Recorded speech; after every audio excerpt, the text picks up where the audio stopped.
105.3 Radyo Bandera, inyong maaasahan sa news and public service.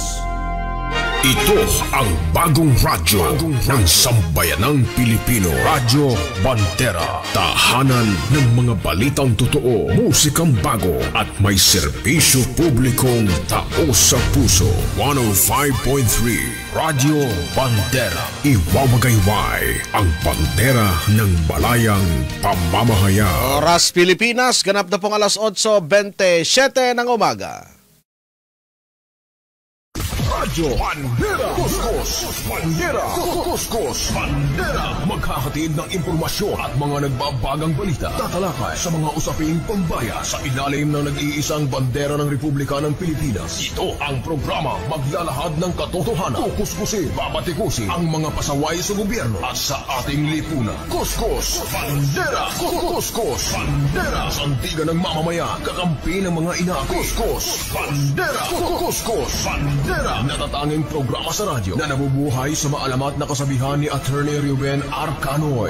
Ang lungsod na nasayo, maoy makahatag kusog sa demokrasya. Apan ang lungsod nga mapasagaron, maoy makapukan sa atong kagawasan. Kuskus, Bandera! Kuskus, Bandera! At ngayon, narito ang inyong anchorman.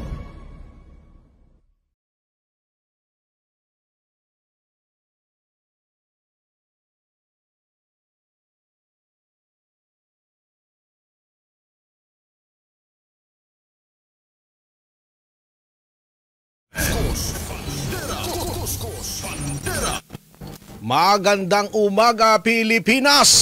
Magandang umaga Cotabato City at Bangsamoro Autonomous Region in Muslim Mindanao. Ngayon po ay araw na po tayo ng Thursday. Araw na po ng Huwebes, ika-20 na po sa buwan ng Pebrero 2025. Muling sumasa inyo mga balita mula ho dito sa Cotabato City, Maguindanao, di pa pang bahagi ng Central Mindanao. Ihahatid po namin ang live mula dito sa Bandera News Center sa lungsod ng Cotabato. Sabayan din po tayong napapanood sa inyong telebisyon sa Bandera News TV, Channel 33 at Channel 4 ng Maguindanao Sky Cable. At live din po tayo ngayon sa Facebook page ng Bandera News TV Cotabato. Ako po ang inyong tagapagbalita, Jasper Acosta, sa araw na ito ng Thursday. Medyo malungkot po yung nangyari kahapon dito sa ating lugar sa Cotabato City dahil dalawang magkasunod na pamamaril ang naitala sa loob lamang ng isang araw. Nauna po yung nangyaring pamamaril dyan sa construction site ng KCC Mall dito sa Barangay RH2 sa Cotabato City, kung saan isa ang patay at isa ay ang naitalang sugatan.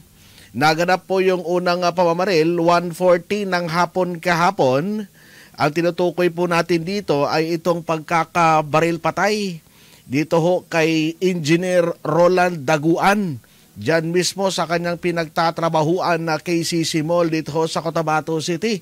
At ang pinaka-latest mula sa investigasyon ng ating mga otoridad ay dalawang anggulo ang nasisilip ng Cotabato City Police Office sa posibleng motibo ng pagpatay kay Engineer Roland Daguan at magkakasugat ng isa pang laborer na si Reno de los Santos sa naganap na pamamaril kahapon dyan sa KCC Mall construction site.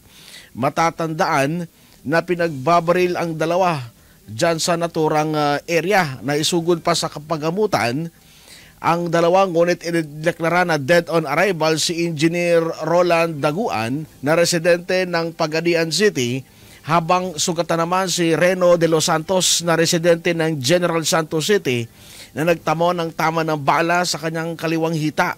Lumalabas sa investigasyon ng Cotabato City Police Office na posibleng work-related o personal grudge ang dahilan ng pamamaril.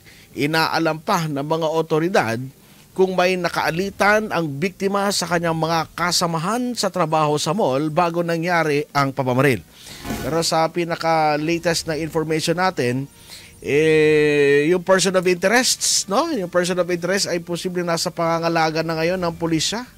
Alamin natin kung ano ba ang nangyari dito, kung paano ba ito nangyari, kung ano bang atraso nitong engineer, bakit humantong sa ganitong pamamaril. At ang tanong ng ating mga netizen, paano daw naipasok yung baril doon sa loob mismo ng construction site? Di ba? Meron namang gwardiya dyan nag-i-inspect sa kanilang mga gamit. Paano daw naipasok doon? At bakit humantong sa ganito? Dahil ba ito sa nagkatampuhan ba o pinagalitan ba? Ano? At upang bigyan tayo ng update sa ating paksa for today, itong dalawang insidente ng pamamaril, nasa linya ang tagapagsalita ng Cotabato City Police Office. Nakaset na ho tayo ng interview sa kanya, Police Lieutenant Rochelle Evangelista. Ma'am Rochelle, magandang umaga ho sa inyo. Jasper Acosta, good morning. Good morning, Sir Jas. Apo. And sa mga tagapakinig po, good morning po sa lahat. Apo, ma'am, unahin po natin itong insidente ng pamamaril dito ho sa may construction site ng KCC Mall. Yes, ano na po yung pinaka-latest sa inyong investigation? Dahil kanina, nabanggit ko nga ho na isa yung naitalang patay, yung si Engineer Roland Daguan, at sugatan yung kanyang, at isa pang laborer rather, na si Reno de los Santos. Paano humantong yung pamamaril, ma'am? Go ahead. Sa insidente po na nangyari sa KCC Mall po, habang ang biktima po ay nakikipag-usap sa mga kasamahan niya sa KCC Mall, bigla na lang may pumutok na lumabas at biglang na rin na natumba yung ating biktima. Biglaan po, may biglang lumapit kaagad at nagpaputok sa kanila. Opo, at sinasabi yung person of interest, yung suspect ay nasa pangangalaga ngayon ng PNP. Na-aresto ba yung suspect, ma'am? Yes, sir. Nasa pangangalaga po ng Police Station 1 yung person of interest. But, sir, pa rin natin to mangalap pa rin po ng mas malalim pong ebidensya since meron na tayong person of interest. Paano ho tayo nag-came up? No? Paano ho nag-came up ng ganong conclusion ng PNP na siya yung person of interest? Nakita ba sa kanya na may hawak siyang baril? Nakuhanan ba siya ng CCTV na makapagtuturo na siya talaga yung bumaril doon sa biktima? May mga witnesses ba, ma'am? Actually, sir, during the responde ng ating Police Station 1, agad-agad po nilang kinordon yung buong KCC po kasi nangyari po yung insidente sa loob. And habang nandoon po sa loob, ang lahat ng mga worker doon, sir, ay pinahinto po sila at hindi po pinalabas since it was allegedly po yung suspect po ay nakapangdamit din ng construction worker. So lahat po yun tinipon. And at that time po during siguro sa during investigation po, may mga witness naman po na nakakausap. So yung person of interest natin, naimbitahan po siya. Okay. So, siya yung tinuturo ng mga nakasaksi, nakakita na siya yung tao na bumaril doon kay engineer. Pwede ba natin pangalanan kung sino itong person of interest o hindi muna sa ngayon, ma'am? Sa ngayon, sir, hindi pa natin mapangalanan, sir. It's because, sir, under investigation pa po, sir. Hindi pa kasi natin matukoy kung siya po talaga. Kaya po natin tinatawag muna po na person of interest. Kailangan pa po ng ating pulisya ng mas matibay na ebidensya para masabi po natin na siya po talaga yung suspect. May nakuha bang baril sa kanya dito sa taong hawak ngayon ng PNP na person of interest? As of now, sir, wala po, sir. Pero nagkaroon po ng request for paraffin test po. Ayun, isa sa ilalim siya sa paraffin test. Dito malalaman kung siya ba talaga ay nagpaputok ng baril. Opo, sir. Ano dong atraso ni engineer? At bakit bang uminit yung ulo niya na posibleng humantong sa pamamaril kung siya ba talaga yung taong bumaril, ma'am? Sir Jas, hindi pa po natin ma-assure kung ano po talaga yung reason behind sa pamamaril kay engineer. Inaalam pa po talaga ano ang motibo. It might be work-related pa siya or personal grudge po. Pero ganun pa man, at least yung person of interest ay nasa inyo ng pangangalaga, further investigation. At ang tanong ng ating mga kababayan, paano daw naipasok yung baril? Meron ba dapat dito sa tingin mo may lapses ba yung gwardiya dyan sa KCC Mall? Paano napasok yung baril doon sa loob ng construction site, ma'am?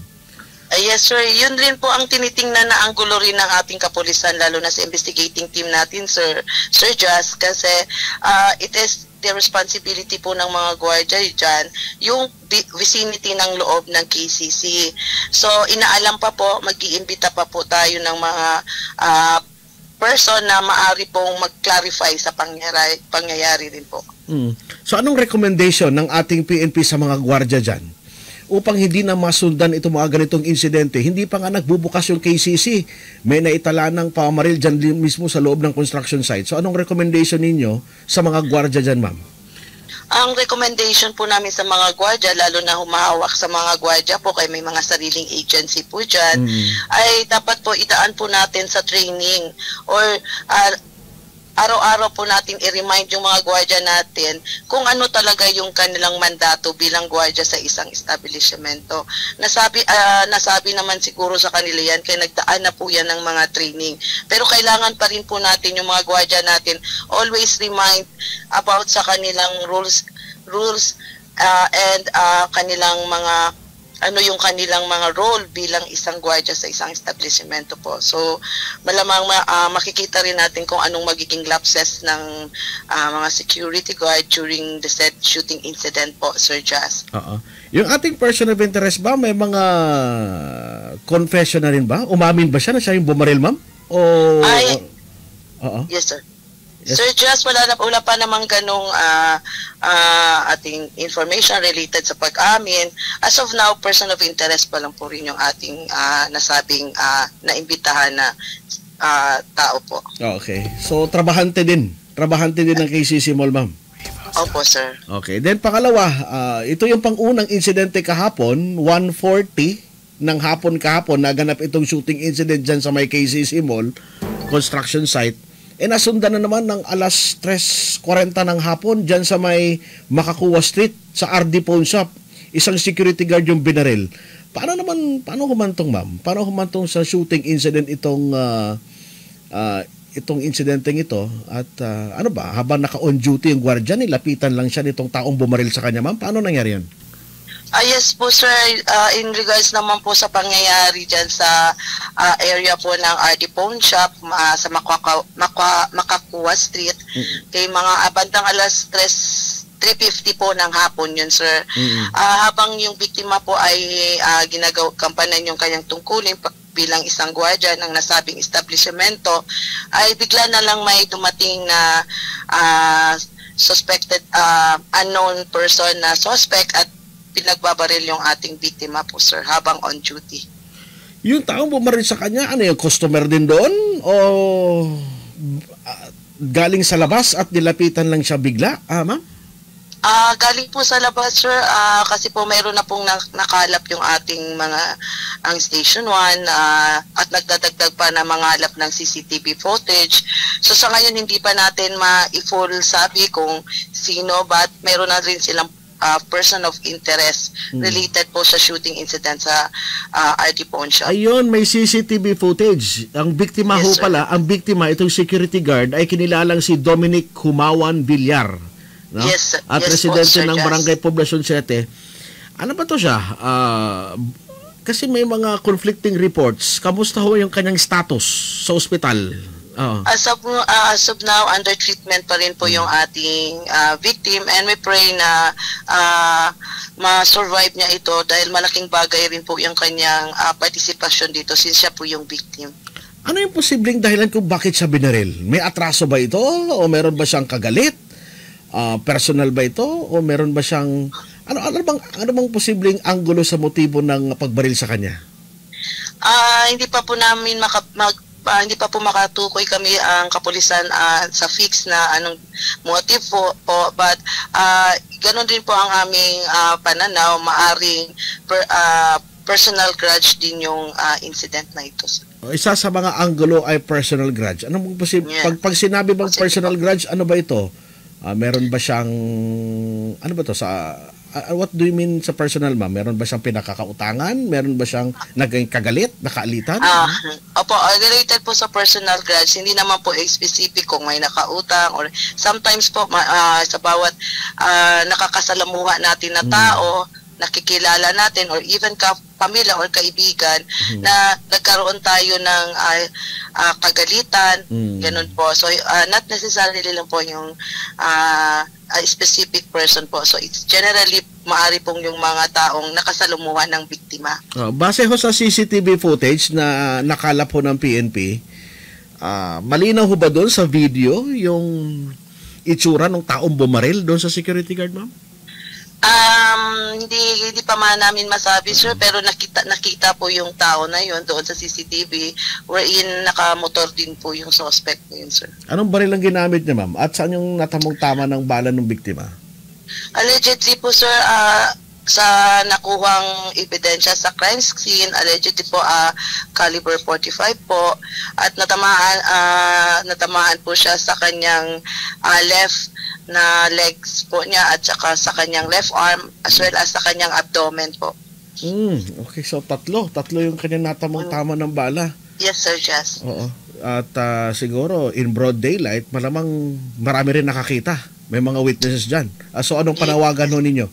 Panawagan sa ating sa ating publiko para makakatulong po sa inyong follow-up investigation. Go ahead, ma'am. Sa aming mga kababayan po dyan, isa po sa malaking tulong na maitulong niyo sa inyong kapulisan, maaari po kayong magbigay ng information or may alaman kayo sa kung sino or nakakakilala sa mga taong gumawa nito. Pwede ho kayong lumapit or even po pwede nyo lang isumbong through anonymous po. Kasi hindi po natin maiwasan na some of yung ating witnesses, Sir Jazz, ay ayaw magpakilala. So at least lang po mabigyan lang po kami ng lead at matagdagan po yung aming paraan para matukoy yung mga suspects po. Okay, ma'am, thank you very much sa pagpapaulak muli ng panayam dito sa Bandera News TV sa Cotabato at more power sa Cotabato City Police Office. Thank you very much. Maraming salamat, Sir Jazz, and mabuhay po kayo. Yan po ang tagapagsalita ng Cotabato City Police Office, Police Lieutenant Rochelle Evangelista dito ho sa dalawang paksa. Itong naganap na pamamaril kahapon, magkasunod lang. Oras lang yung pagitan, Lek. 1:40 yung una, dyan sa may construction site ng KCC Mall sa Barangay Ross Ridge 2 sa Cotabato City, kung saan isa ang patay at isa ang sugatan. Ang tinutukoy po natin ang nasawi dito, itong si Engineer Roland Daguan, habang sugatan naman yung isa pang laborer. Yung laborer siguro, tinamaan lang ito, stray bullet, tinamaan ng ligaw na bala. Pero yung target dito yung engineer. At hawak na ngayon ng PNP yung person of interests. Dahil siya yung tinuturo ng mga trabahante ron na taong bumaril dito ho sa biktima at kasalukuyan ng iniimbestigahan. At nasundan na naman 3:50, alas 3:50 ng hapon, na isa pang pamamaril dyan sa may Makakuwa Street sa Cotabato City. Security guard ng RD Pawn Shop. Habang naka-on duty, nilapitan ng suspect at binaril. 3 tama ng bala sa katawan yung kanyang natamo at kasalukuyang nagpapagaling sa ospital. Personal grudge din ang isa sa mga tinitignang anggulo ng mga otoridad sa motibo ng pagbaril sa biktima. Kuskus Bandera. Kuskus Bandera.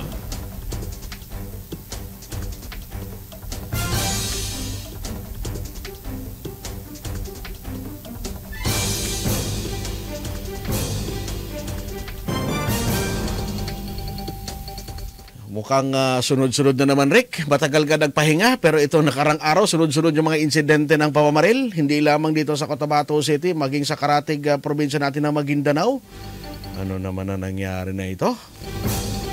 Dapat sa kabila nitong efforts ng pulisya na paglalagay ng napakaraming outpost, sunod-sunod pa rin yung mga insidente.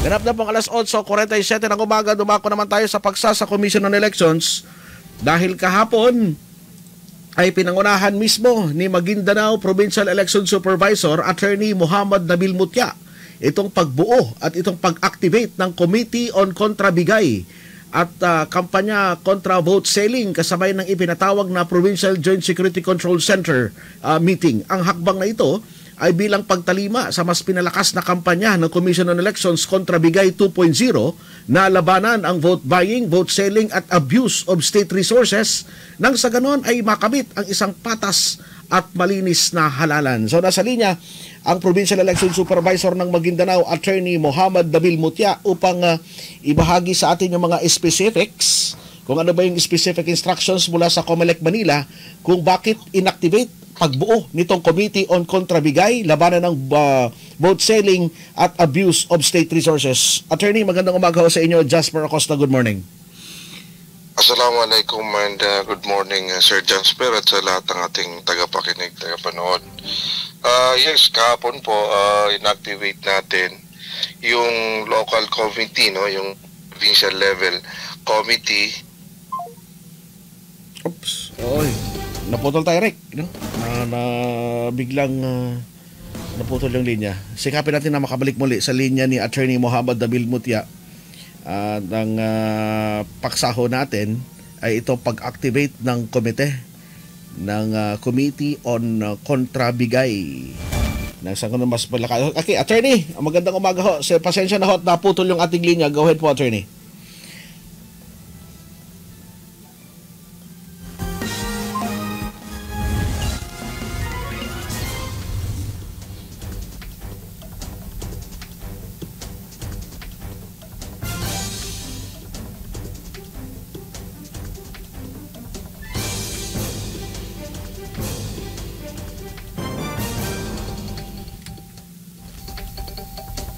Baka may problema ang ating linya, Rick. Sikapin muli natin na mapasok ang linya ni Attorney Mohammad Dabil Mutya, ng ating Provincial Election Supervisor. Dahil napuputol yung ating linya sa kanya, hindi pa stable yung ating connection. Nang sa ganun ay maipaliwanag kung ano yung mga kadahilanan sa pagbuo nitong komite on kontrabigay, labanan ng vote selling at abuse of state resources. Yon. One more try, Attorney Mohammad Dabil Mutya. Sir, magandang umaga ho sa inyo. Jasper Acosta, good morning. Magandang umaga po, Sir Jasper, sa lahat ng ating tagapakinig. Kahapon po, inactivate natin yung local committee on kontrabigay sa provincial level po natin. Ito po ay binubuo ng Provincial Election Supervisor, yung ating School Division Superintendent, yung highest ranking provincial official natin sa Ministry on Social Work, no? Pati yung COA natin, Civil Service, yung PD natin sa PNP, Maguindanao del Norte Police Provincial Office, pati yung kasama natin sa PGSCC, na idagdag lang doon yung sila head ng NBI, pati yung provincial prosecutor, at of course yung representative ng ating Citizens Arms. So inactivate natin yung kontrabigay. Yun naman po ay nasasaad sa COMELEC Resolution 1104, no? Ito po ay ang layunin po nito ay labanan ang pagbebenta o pagbili ng boto. Okay. So ano po yung mahigpit na babantayan nitong COMELEC, PNP at iba pang stakeholders na bumubuo nitong komite? Ano yung babantayan nitong grupo na ito, Attorney? Yung ang number one na target natin na gusto natin ma-achieve is matigil na po yung vote buying and vote selling. Pati yung abuse of resources and any forms of vote buying and vote selling. Kasi under sa bagong resolution, no, yung sabi mo nga kanina, yung bagong resolution na against kontrabigay, hindi lang naman po pera yung pinagbabawal dito na gamiting pangbili o pangbayad sa boto. Pati magi yung promise na yung pangako bibigyan ng employment or yung bibigyan ng i-appoint sa isang opisina, no? Kasali po rin yan na ating binabantayan, kaya po maraming involved na ahensya. Pati po yung ultimo yung pag-hire ng maraming job order, mga indication po kasi yan eh. Okay. Pati marami po kasing form of vote buying and vote selling. At para mapalakas yung ating kampanya, kasi dati ang na-encounter natin na problema is mahirap i-prove unless yung nagbayad at saka yung binayaran na butante ang mismong mapit sa at mag-complain, no? So para mapadali yung pagpuksa sa pagbibenta o pagbibenta ng boto, may mga tinatawag tayong presumed act. Kapag ito ginawa ng isang tao, sa mata ng komisyon, yan ay posibleng vote buying. No? Posible pa naman po, pero maaari ka ng kasuhan pag itong mga certain acts, no, na ginawa ng isang tao, makita ng komisyon, pwede na po silang magkaso. So magbigay po tayo ng medyo common na nangyayari, no? Halimbawa po, pag may hawak-hawak po kayong pera, maski mga groceries, no? Or anything of value na may sample balot, no? Kasamang sample balot, hawak-hawak mo rin yung sample balot or other campaign materials sa pabor sa isang kandidato, pwede po nating tawagin na vote buying and vote selling yon. Pati yung mahabang linya po ng mga registered voters na habang namimigay ng pera or maging mga grocery items, no? Na ang target is para maingganyo yung mga tao na iboto or hindi iboto yung isang particular na kandidato. Tapos may makikita ka habang nakapila yung mga tao, yung namimigay, mayroon silang nakapaskil na litrato ng isang kandidato o isang partido, that can be construed as vote buying or vote selling. So, pwede din naman po silang as a matter of defense, trial na lang po, sa korte na lang po nila patunayan. Yung ginagawa nila ay hindi po pagbibenta or pagbili ng boto. So, kailan po ang effectivity nito, attorney? Sa ngayon, nasa ngayong local campaign period, magsisimula na po ito. Okay. Pero may mas pinahigpit kasi Sir Jasper eh. Halimbawa, 2 days before an election, bawal po magbitbit ng cash na susobra sa 500,000. Okay. Na mahawak-hawak ka pang isang campaign paraphernalia. So, bawal po talaga yun. Maliban na lang kung ang may hawak ng pera na sumusobra ng 500,000 na yung mga empleyado or may mga profesyon na kasama sa kanilang trabaho ay na mag-travel or kumuha or mag-withdraw or mag-transport ganong kalaking pera. Sa 2 days po yun before yung ating election. Ang sino mang sige po, go ahead. Isa rin po na idinagdag ng ating commission, no, para maging patas yung magiging eleksyon natin. Pati yung tinatawag natin na mga ayuda. No? Ayuda, okay. Ayuda, AIS, AKAP, tupad. Saka purpose, pati purpose po. It is totally prohibited within 10 days before the election. So bawal na bawal po yan. So, ang sino mang lalabag dito sa vote selling, vote buying, ay pwede ho bang arestuhin kahit walang warrant of arrest? Yeah. Yes, that is why ginawa ng commission na presumed, meaning sa korte na sila magpapaliwanag. Pwede silang hulihin. Kaya po kasama ang ating committee, yung NBI, pati police, pati provincial process committee yung kontrabigay dito sa Maguindanao del Norte para yung mga naturang mga ahensya at with the COMELEC may isa tupad to kasi may kaso talaga ito eh. And pag napatunayan na yun talaga ay hindi lang presumed kundi talagang act of vote buying or vote selling, yung mga akusado ay pwedeng isentensyahan ng hindi bababa sa 1 taon at hindi lalagpas na 1 taon na pagkabilanggo. And walang probation yun. At ang pinaka-kuhan nun is ban na sila tumakbo sa public office. Perpetual disqualification. Ayun. To hold public office. So, pinagbabawal dito yung pamamahagi ng pera, ng anumang produkto o campaign materials, pangakuan ka ng posisyon. Yan. Kasama yung pangako ng posisyon po, yun, kasama din po yan sa abuse of state resources. Yun, okay. Kasi yung abuse of state resources po yan, mayroon po yan 4 na klase. Yung paghingingialam ng mga public officials at employees natin sa gobyerno, no? Yung paggamit ng undue influence ng ating mga opisyal, yung paggamit ng mga facilities, equipment, pati vehicles ng gobyerno, yung pag-release ng pondo ng bayan.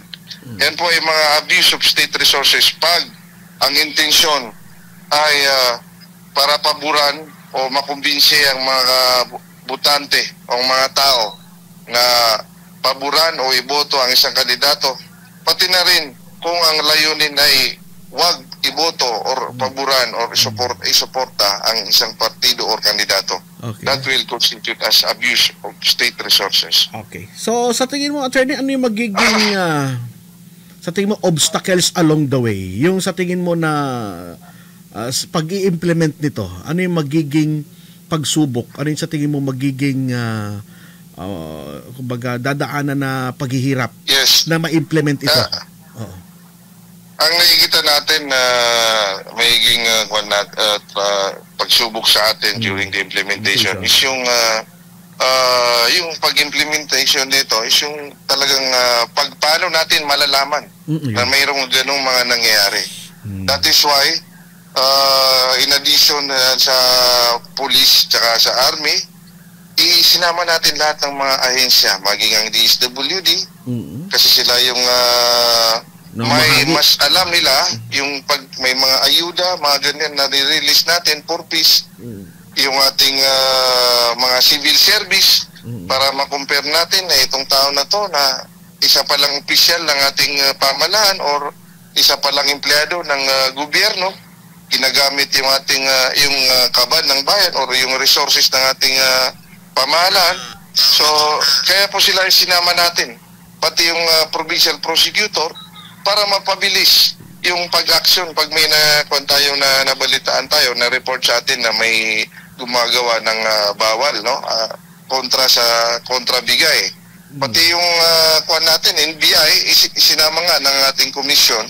They are also deputized.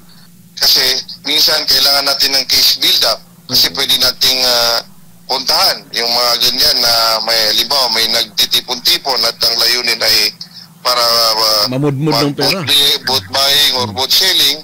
So we can utilize the aid of the NBI, pati yung ating mga kapulisan, para ng case build up at pag may probable cause, we can make an arrest or pwede nating puntahan yung lugar to confirm. Okay, so ano yung magiging role ng ating publiko na mapagmasid, agad na isumbong sa mga kinauukulan kung may makita silang nagaganap na pagbili o pagbenta ng mga boto sa nanalapit na halalan? Anong panawagan mo, attorney? Yes, tayo po ay nananawagan sa ating sa lahat ng ating mga butante, no? At sa lahat ng nandito sa ating lalawigan, nasasakupan natin.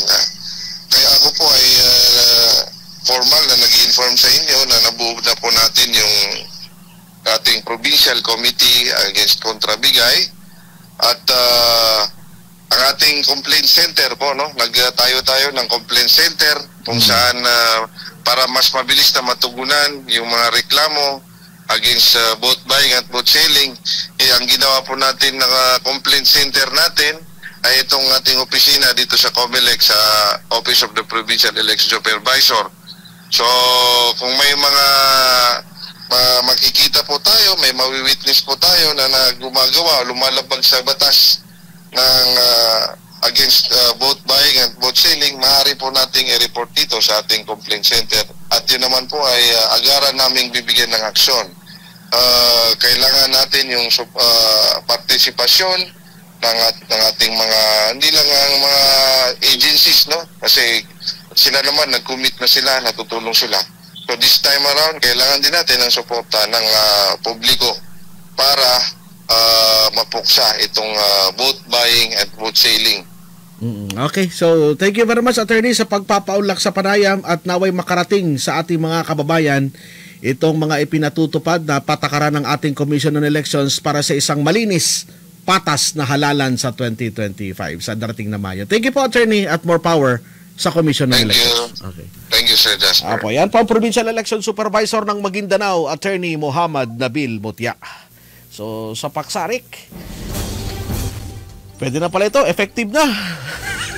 itong kampanya kontra Bigay 2.0 ng Commission on Elections. Oy, ang hakbang na ito ay bilang pagtalima na labanan ang vote buying, vote selling at abuse of state resources para makamit ang isang patas at malinis na halalan. Mahigpit na babantayan ng COMELEC, ng poll body, ang pamamahagi ng pera, pamamahagi ng produkto o anumang campaign materials na may layuning maimpluwensyahan ang mga botante sa halalan.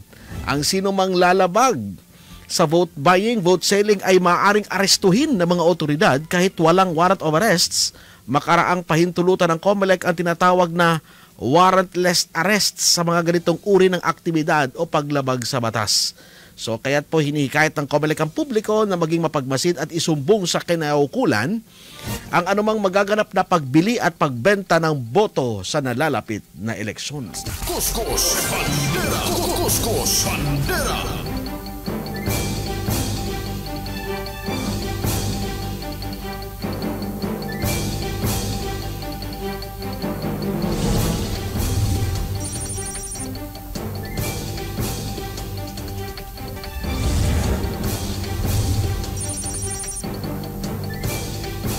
Ganap na pong alas 9:04 ng umaga. Subscribe lamang sa Maguindanao Sky Cable sa kanilang internet connection at cable TV at huwag pong kalimutan na i-like at i-share ang Facebook page ng Bandera News TV Cotabato. Sa alam po natin mga reporters, cameraman at technical side Ricky Madamba, ako po yung tagapagbalita Jasper Acosta na nag-iwan sa inyo ng magandang umaga po sa inyong lahat. Bandera News FM. Basta radyo, ibandera mo. Basta balita, basta musika, basta public service. 105.3 Radio Bandera, Cotabato City. Pilit tinatapatan, ngunit hindi mapantayan. 105.3 Basta radyo, ibandera mo.